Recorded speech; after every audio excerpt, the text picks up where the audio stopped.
नमस्कार, मैं शनि उपासक पंडित बालकृष्ण जोशी मेरे YouTube चैनल पर आपका हार्दिक स्वागत अभिनंदन करता हूँ। आज हम बात करेंगे भक्तों कि ईश्वर की उपस्थिति को हम कैसे महसूस कर सकते हैं। ईश्वर की उपस्थिति को हम कैसे अपने घर के अंदर प्रवेश करा सकते हैं। तो चलते हैं इस लघु कथा की ओर। बात उस समय प्राचीन काल की है कि एक आदमी अपनी झोपड़ी में दिया जलाकर कुछ शास्त्र पढ़ रहा था। एक आदमी अपनी झोपड़ी में दिया जलाकर कुछ शास्त्र पढ़ रहा था। जब वो शास्त्र पढ़ते पढ़ते मध्य रात्रि हो गई तो उसने उस दियो को बुझाकर एक तरफ रख दिया। थोड़ी देर बाद उसने क्या चमत्कार देखा कि जब तक वो दिया जल रहा था तो चंद्रमा की चांदनी अंदर प्रवेश नहीं कर पा रही।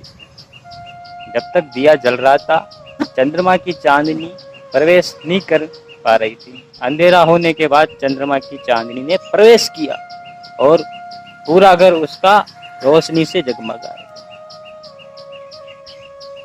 जब तक दिया था तो चंद्रमा बाहर ही खड़ा था, क्योंकि दिया जल रहा था, अंदर का दिया जल रहा था। जब तक चंद्रमा बाहर ही खड़ा था अपनी रोशनी को रोकते।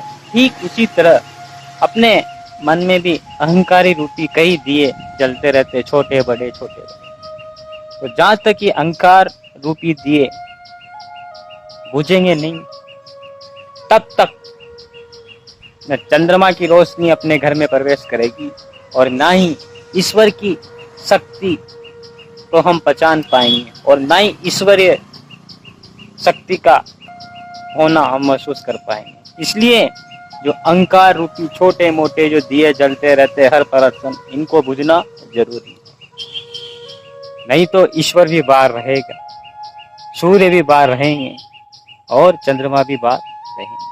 अपनी झोपड़ी में अपने घर में कभी भी प्रकाश नहीं होगा। तो हमें ईश्वर की उपस्थिति दर्ज करानी है, ईश्वर के आने का आभास कराना है। तो इन छोटे मोटे जो अहंकार रूपी दिए हैं इनका तो बुझना जरूरी है। यदि ये नहीं बुझेंगे अपनी जिंदगी में भी प्रकाश नहीं होगा। सोचे समझे और महसूस करें और ईश्वर की उपस्थिति को दर्ज कराएं। इसी के साथ मैं शनि उपासक पंडित बालकृष्ण जोशी आपसे विदा लेता हूँ। मिलते हैं अगले वीडियो में कुछ इसी तरह के प्राचीन ग्रंथों से संबंधित बातें लेके। जय श्री कृष्णा, जय श्री राधे।